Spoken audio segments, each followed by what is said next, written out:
Before we get into what happened last night on Smackdown, we are going to look at a little picture here.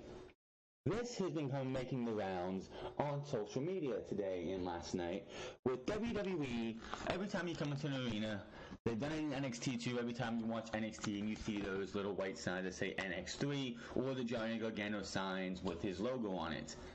WWE gave a certain amount of fans signs to pass out to their section as they were going into the arena, into their seats. We want women's tag championships. How pathetic of WWE. You know why they do that? Because they want Kevin Dunn to point to the crowd and be like, look, the fans want him. The fans want him. The fans are asking for him. They'll act like, oh, we didn't make these signs. We didn't make these at all. These are all done by the fans. Bullshit. This is pathetic and is just tacky as fuck and so desperate for WWE. They want fans themselves to be like, yeah, we want women's tag team championships, when the majority of the fans don't want women's tag team championships. I mean, come on, for fuck's sake. They can't even get the regular singles title or the division at all. Right at all. Why in the hell would I want tag team championships for the women? It just makes no sense with how bad WWE carries their women. Look at Evolution this past Sunday. Majority of that show was just trash. 3 out of the 7 matches were good, but everything else sucked. The tag team match opened the show sucked. The Battle Royal, yeah, it was okay. It was a fun show. It was a fun Battle Royal, but it wasn't good. Hell, the All-In Battle Royal was better than this one. And the finish was just trash. And now WWE is going with this. Are you kidding me? They're going with this. Give me a goddamn break. There is absolutely no reason whatsoever that we need to see these handed out so WWE can have their fans sit there, throw them up when they want to, and everything. What I would do if I went to an event and I was handed this pile of things, I'm walking, oh, I see a trash can, I see a recycle bin. Those are going to the recycle bin or the trash can. This is just pandering garbage, and WWE needs to get this shit together because this is pathetic. The fact that they're trying to force, they did this years ago when fans were doing the whole Cesaro section thing and making their own signs for Cesaro section, the banners and everything, and WWE tried to kill that, and then they went back and tried to make signs themselves for people to hold up that said Cesaro section. This is just pathetic. They do it with EC3 and NXT with the NX3 signs. They do it with Johnny Gargano too, but those ones he was already over, so they're a little late to the party. But just again, WWE trying to manipulate fans into wanting something that they really don't want. So for them to hand out, we want women's tag championships signs and say, hey, pass these out to your sections, rip them up or throw them in the trash. That is just pathetic and weak by WWE. Smackdown Live, of course, was from Atlanta, Georgia, home of, pretty much the home city of the surrogate home city for AJ Styles, because WWE is not going to be going to Gainesville anytime soon. So he opened the show up tonight. Him and Daniel Bryan have a little bit of talking back and forth, and there has been talk going around that Daniel Bryan was not going to be working Crown Jewel, and was wondering how was WWE going to fix this. They don't want to lose this match. They actually want to have this match happen. Why not open Smackdown Live with an AJ Styles Daniel Bryan promo that leads into a WWE Championship match? So AJ Styles and Daniel Bryan refuse to wait for Crown Jewel. Let me get my volume up. My volume's up. No, it's not. So yes, Daniel Bryan, and I see him too. We have the signs too. If you see this video, if you go on the YouTube page, it's the very first YouTube video they have, that the Daniel Bryan versus AJ Styles, which is open the show. And I see 3 fans holding these bogus signs that say, we want women's tag championships. 4. This is just pathetic by WWE. After what happened last week, I feel like I need to apologize. So for that, I'm sorry. AJ, no need to apologize. You and I are fighting for the same prize. I think everybody knows that I have an infinite amount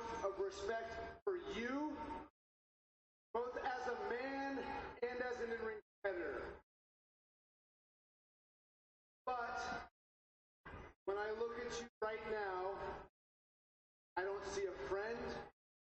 All I see is the WWE Championship. And you see, that title has a lot of meaning to me, because when I was hurt, when I was told I would never wrestle again, the thing that kept me fighting, the thing that I dreamed about was that WWE Championship, and the only thing standing in my way is you.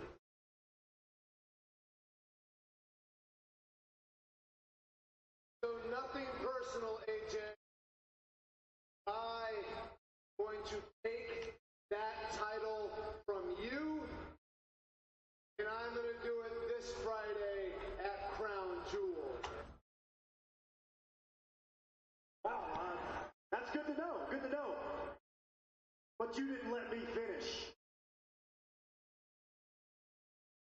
I'm sorry, because I lied to you last week. That Pele kick, I said was an accident. It was meant for you.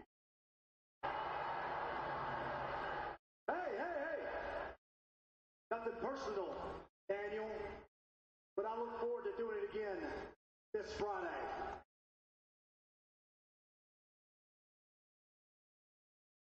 What a shocker! That was on purpose? Oh, I would have never guessed that.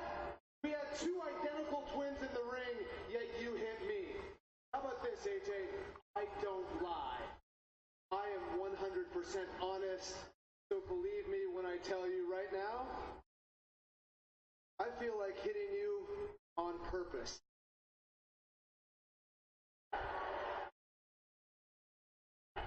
So what's stopping you? You know what? We don't have to wait to Crown Jewel. I will defend this WWE Championship right here, right now, in the ATL. Oh boy. We're not going to make it to Crown Jewel. Here comes Shane. Right here, right now. But it never seems to transpire.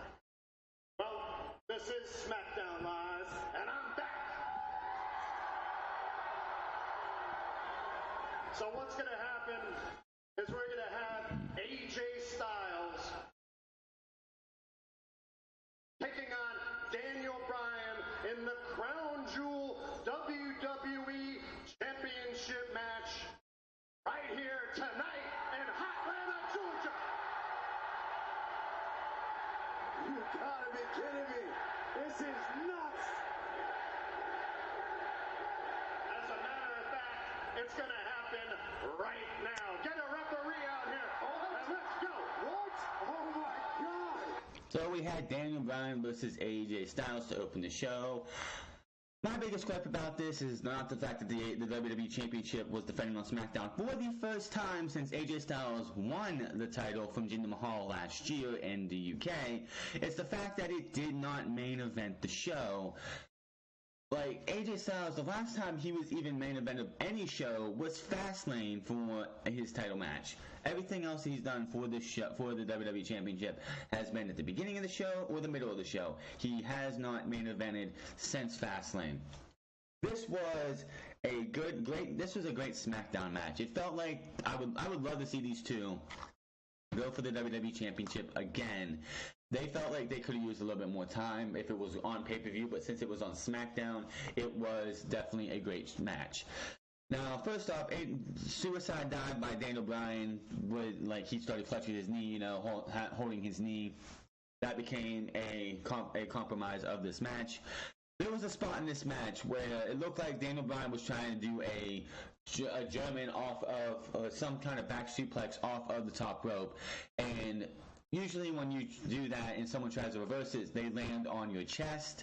AJ Styles landed on Daniel Bryan's head and neck. I was so afraid that that was going to be it for Daniel Bryan.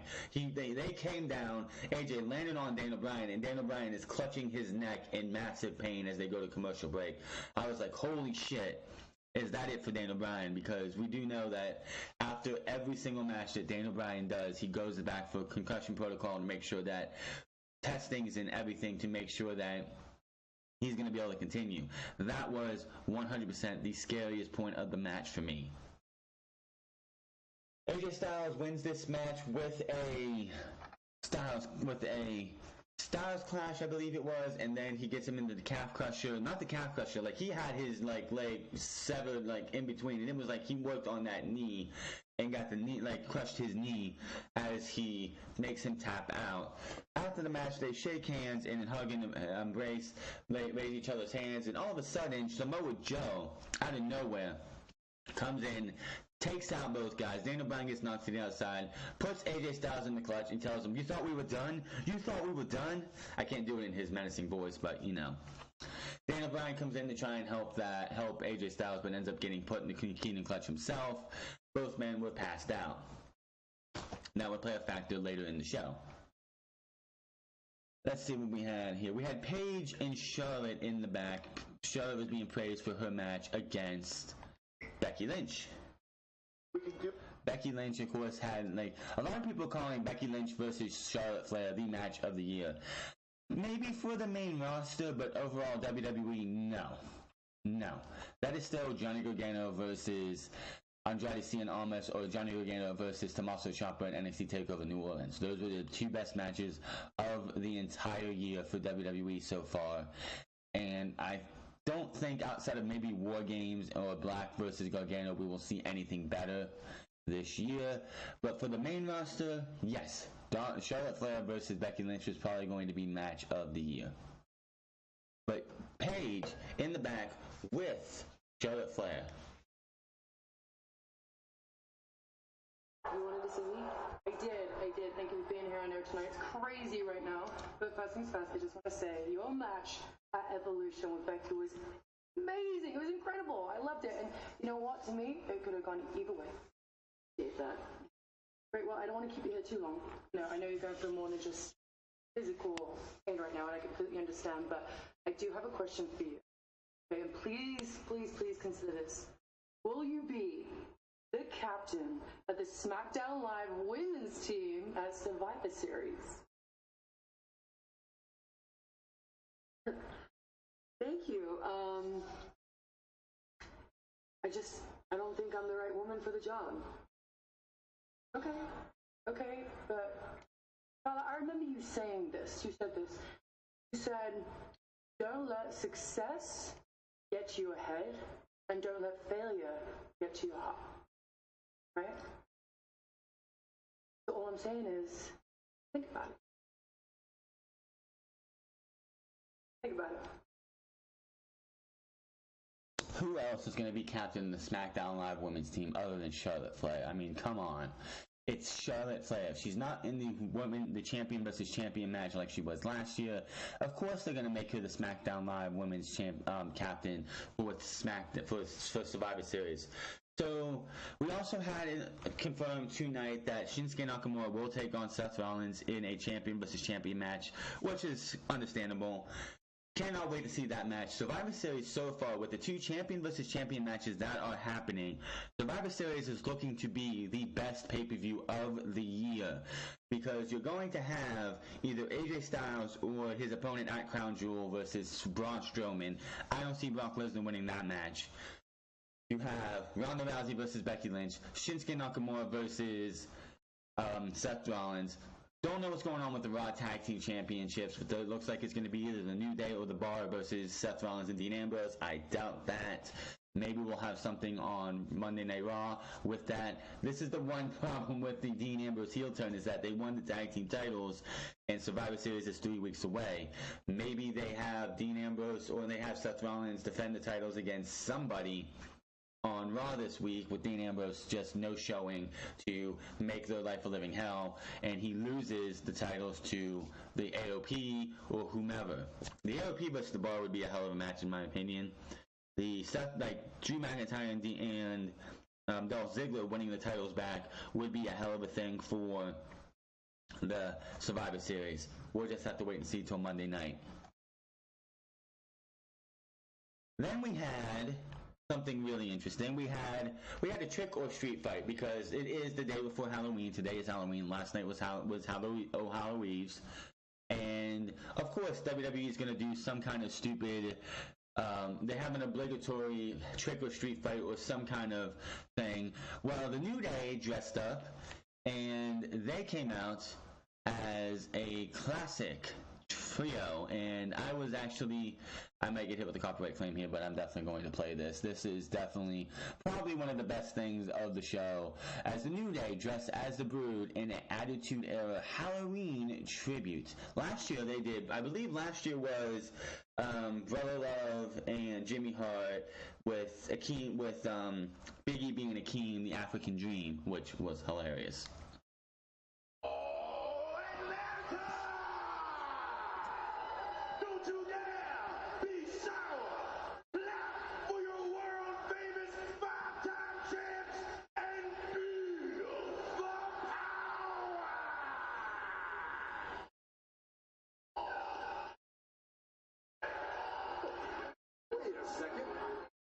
Oh, you just get those goosebumps, don't you, from like listening to the Brood music for the first time in like 15 years or so.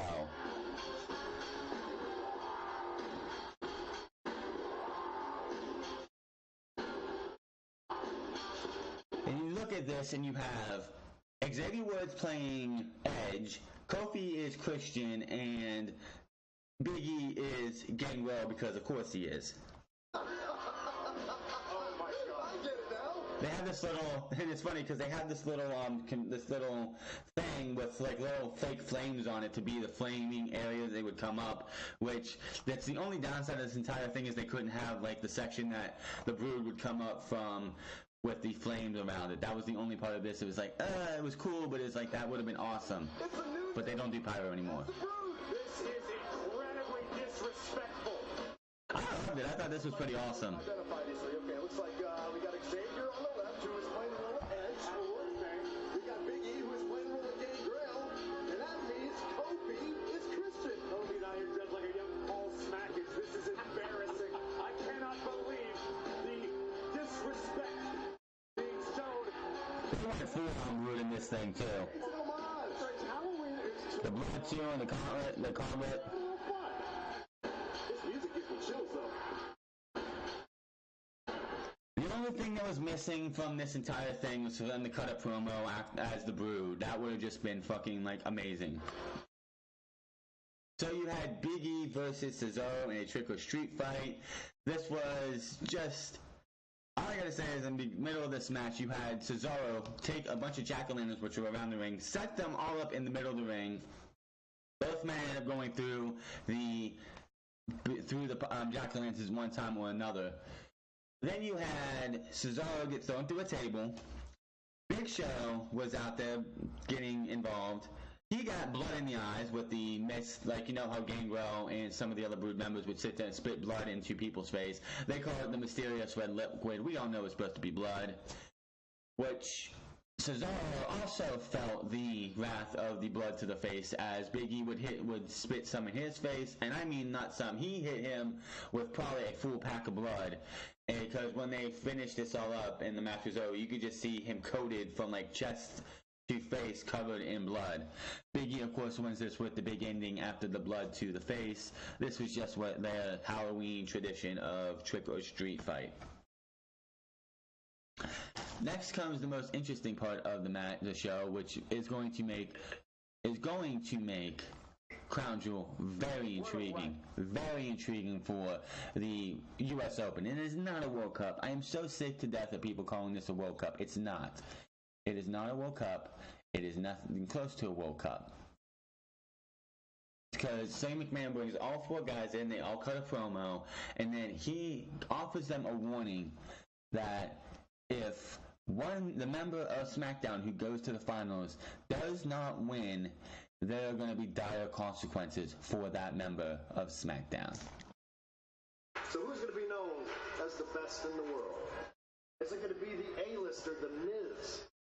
You take on the charismatic enigma, Jeff Hardy?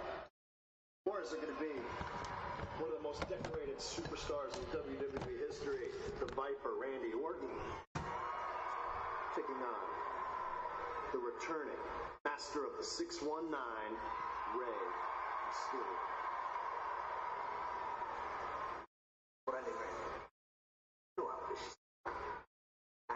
intimidate you. There's no mistake. You do strike fear every superstar. But I'm here to keep hope alive for everyone that's ever been underestimated. Vicious? You're damn right I'm vicious.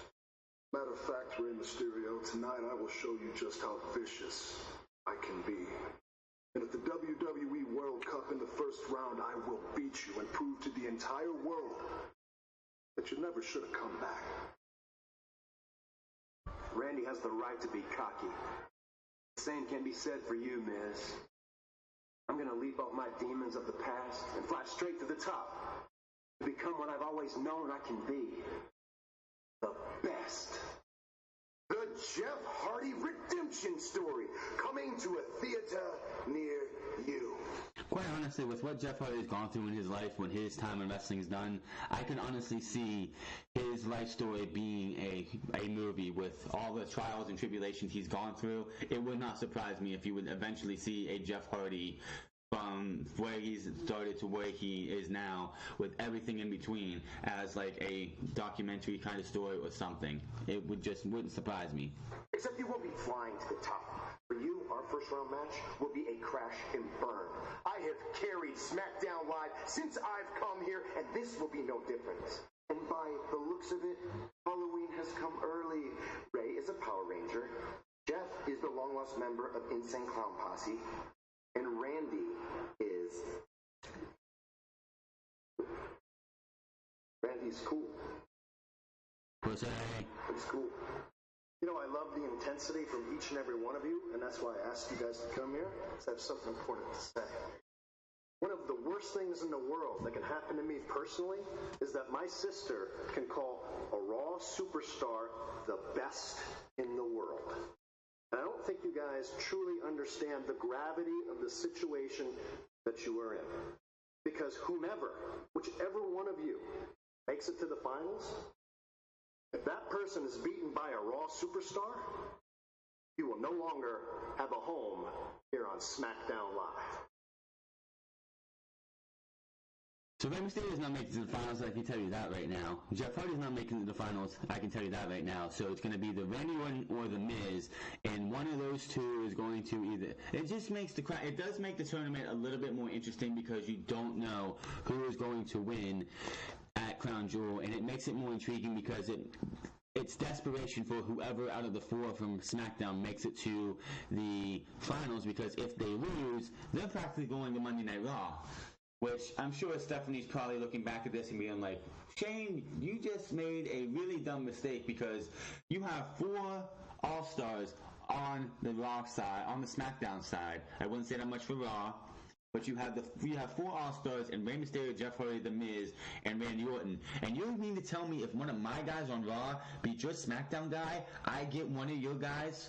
Wow, Shane, that makes you sound really stupid. So it's going to make the Crown Jewel show really interesting. And I'm surprised though that he didn't say that.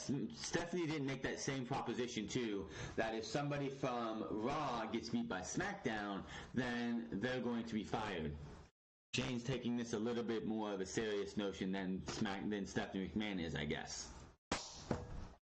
R-Truth versus Nakamura with nothing on the line. This was originally supposed to be Ty Dillinger versus Shinsuke Nakamura for the United States Championship, but apparently Ty Dillinger had an injury at Monday night's house show in Macon, Georgia, so he's going to have surgery, I guess. He is out. R-Truth, I'm going to have to say this, that I love the pairing of the Fabulous Truths. They fit well together.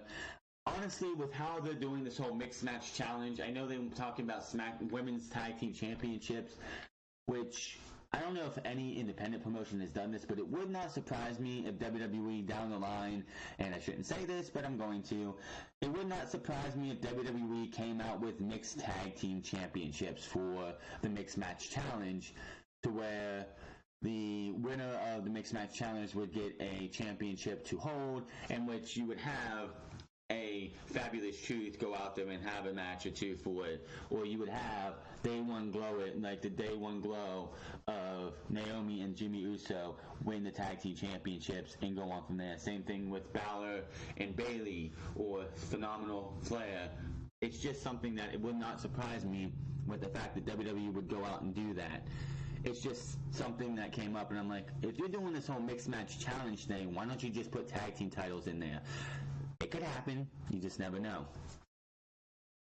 Nakamura wins this match after R-Truth puts up one hell of a fight. He did, like R-Truth at his age, still showing that this guy can go, and if they wanted to make him a serious contender for the United States Championship, or even put him in a WWE, not a chance to win the title, but put him in a fatal four-way or a ladder match for the title, he's shown over the last few weeks in months really, that he could be a player as a babyface for the U.S. Championship or the WWE Championship. Is he going to win the WWE Championship? No, not at his age, but he could still be a good hand for that.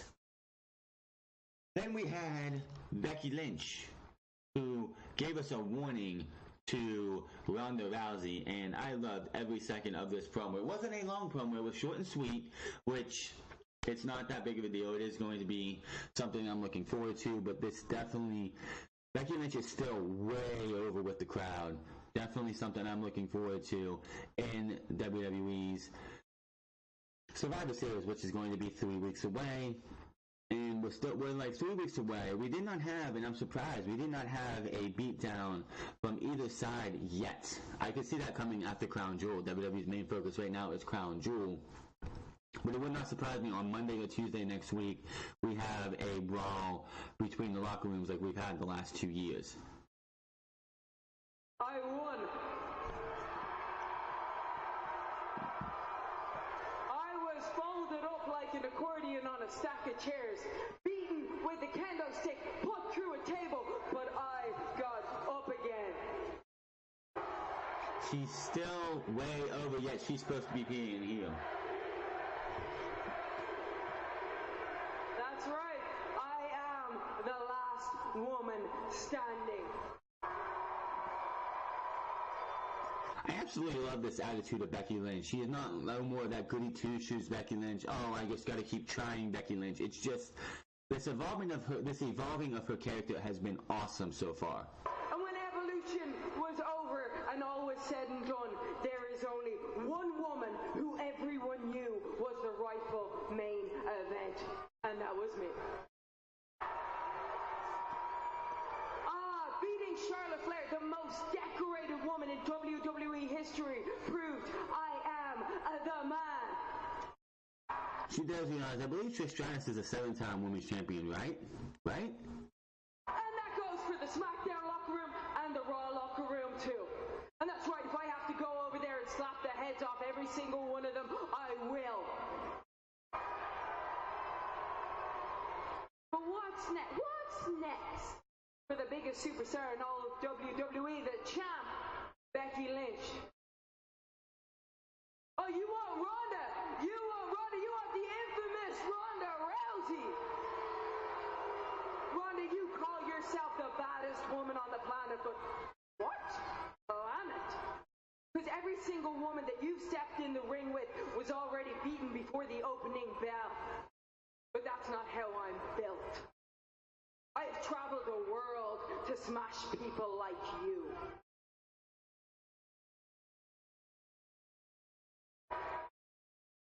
But let me get this straight. I didn't come here to cosplay or talk about a reality TV show. I'm just walking into Survivor Series to rip your arm off. Absolutely love that entire promo. It is definitely great to see Becky Lynch coming into her own in this supposedly heel role that everybody is that's over with. She is as much heel as the Undisputed Era is, even though the Undisputed Era definitely gets more boos when they do something heelish than she does. Definitely cannot wait to see that match. I am looking so forward to Survivor Series right now. And it's been a while, a long while. So far, I'm looking forward to Survivor Series more than any pay-per-view I have seen all year. And I'm a fan of the Royal Rumble. I'm looking forward to Survivor Series because of the matches that we have coming up. Becky Lynch versus Ronda Rousey, Seth Rollins versus Shinsuke Nakamura. Definitely a great show so far. Before we get to the main event, we had Samoa Joe cutting a promo calling this the end of the rivalry on Friday. AJ,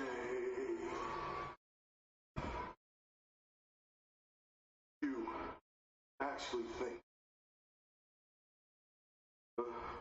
your kids, do they sleep soundly at night, no longer having nightmares about good old Uncle Joe? And what about our girl Wendy? Is she still triple checking those locks at night? Have you told them everything was gonna be okay? Oh.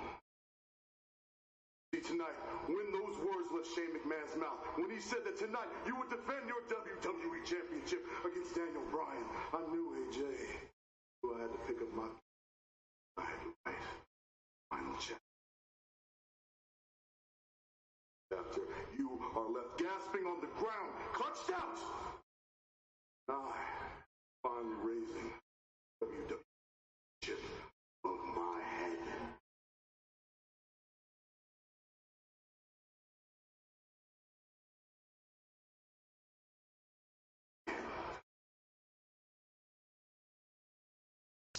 If he does not win the WWE Championship on Friday, I don't know what they're going to do with Samoa Joe. This guy, and what makes his promos the best that there are is because you can believe everything that he says, and they also don't feel scripted as much as others. Like, Samoa Joe must be on the good side of Vince McMahon with his promos, because quite honestly, his promos don't feel as scripted as an AJ Styles would, or a Roman Reigns would when his promos were scripted. It's definitely going to be interesting to see what happens with Samoa Joe and AJ Styles come Crown Jewel, which happens, of course, this Friday, in parts unknown because they don't want to talk about Saudi Arabia. The biggest news coming out of Saudi Arabia, though, is because it is happening on Friday and Unscripted happens on Saturday, we will talk about this, is that Renee Young will be the only woman at Crown Jewel. So not all the women are going to be excluded from Crown Jewel. They are going to have a voice. We are going to have a female voice at Crown Jewel. And a lot of people are talking about this, and the reason that it's able to happen is because unlike a Sasha Banks, a Bayley, a Alexa Bliss, or whatever else, Renee Young is going to be sitting in a chair talking and commentating on wrestling. It's not like she's going to be out there half naked or in wrestling attire ready to wrestle. So the Saudi government was probably like, well, it's not as bad as others, so it's not going to be a big deal. But Samoa Joe has got to win on Sunday or Friday, or this will be his last opportunity probably for a while. And if Samoa Joe wins, you have either Braun Strowman versus Samoa Joe at Survivor Series, or Brock Lesnar versus Samoa Joe at Survivor Series. I'm going Braun Strowman because I don't see Brock Lesnar winning the title. There is absolutely no reason for Brock Lesnar to win the WWE Universal Championship. The only reason Brock Lesnar won the Universal Championship before was because they wanted to build up to a big clash between Roman Reigns and Brock Lesnar at Survivor Series not Survivor Series, but WrestleMania. And what happened? It was a massive failure. They tried it at the Greatest Royal Rumble, and it was a massive failure. So WWE has absolutely no reason whatsoever to give Brock Lesnar the Universal Championship. At all. No reason whatsoever. So I'm going with Braun Strowman on that. And then if Samoa Joe wins on Friday, which honestly I think he needs to, AJ Styles, I know they don't want to have AJ Styles lose the championship until he beats CM Punk's record. That's just my opinion right there. That's why they don't want him to lose it. But this is the best Samoa Joe has looked in a long while. And the guy's not injured. The guy looks like he is ready to go out there and just steal the show. And just get this guy. This is the time where WWE's got to be like, well, AJ Styles has had the title for almost a year, and if he wins at Crown Jewel, he will eclipse 1 year, 4 days later. Right? No, 5 days later, because that's the second, right? Yeah, 5 days later. 5 days later, on the 7th, he would eclipse 1 year. Does he need to keep the title anymore? No. It is time for AJ Styles. I would love to see AJ Styles hold the title for as long as they want him to. But you gotta award somebody who has gone out there, cut the best promos out of everybody, busted his butt, and is definitely in prime position to actually be the WWE champion. Give it to AJ, give it to Samoa Joe. He has earned it, and let's move on. AJ Styles can go on to do something else. I don't know. Here would be Crown Jewel would be AJ Styles losing the title. TLC would be his rematch, and then Samoa Joe would lose it somewhere down the line. The Miz has, this is the problem with Samoa Joe. Samoa Joe's in a really bad spot, too, because this is the problem with having Samoa Joe even win the WWE Championship. Is because the final story should be at WrestleMania, The Miz versus Daniel Bryan for the WWE Championship. But then I got to thinking, Samoa Joe wins it at Survivor Series, at Crown Jewel, holds it to the Elimination Chamber, and then Miz wins the Elimination Chamber for the WWE Championship. And we go to WrestleMania. Miz versus Daniel Bryan, the winner being Daniel Bryan. But that's going to be something to talk about as we get closer and closer to all those other pay-per-views. Right now, I'm going with Samoa Joe needing to win at Crown Jewel. If not, I don't know what they're going to do with him. Our main event was Randy Orton and The Miz versus Hardy and Mysterio. Hardy and Mysterio pick up the win after a 619 and a swanton to The Miz. The talking of this match is, though, after the match, where Randy Orton RKO'd everybody else. He RKO'd Randy Orton. Jeff Hardy. He hits an RKO out of nowhere because Rey Mysterio, who did a springboard off the top rope, getting hit with an RKO. It was a thing of absolute beauty. The RKO out of nowhere is still one of the best spots in wrestling today. Miz thinks, everything's cool. He pats Miz on the back, Orton on the back, thinking everything's going to be good. RKO to him. And that was the end of Smackdown, with Randy Orton on top. As Tom Phillips reminds us, if the Smackdown superstar gets to the finals and loses to Raw, they will be fired and be heading to Raw. And that was Smackdown Live. The final push to Crown Jewel. Now, NXT UK will be happening in a few hours. 2 episodes, if I'm correct. Maybe 1 still. NXT UK tonight. Tomorrow at noon, you will have our NXT review. I will be watching NXT tonight, but I will have a video set for tomorrow. Make sure to hit that subscribe button, comment down below, like or dislike this video. Find me on Twitter and Twitter at TheFrance and twitch.tv/TheFrance08. I will be back later today for NXT UK episode 3 and 4, or just episode 3, depending on if it's still set that way. But until then, make sure to have a good one. I will see you guys later for NXT UK as they start building their brand up, because NXT UK is still in its infancy stages. Until then, my name is France, and I'll see you guys later.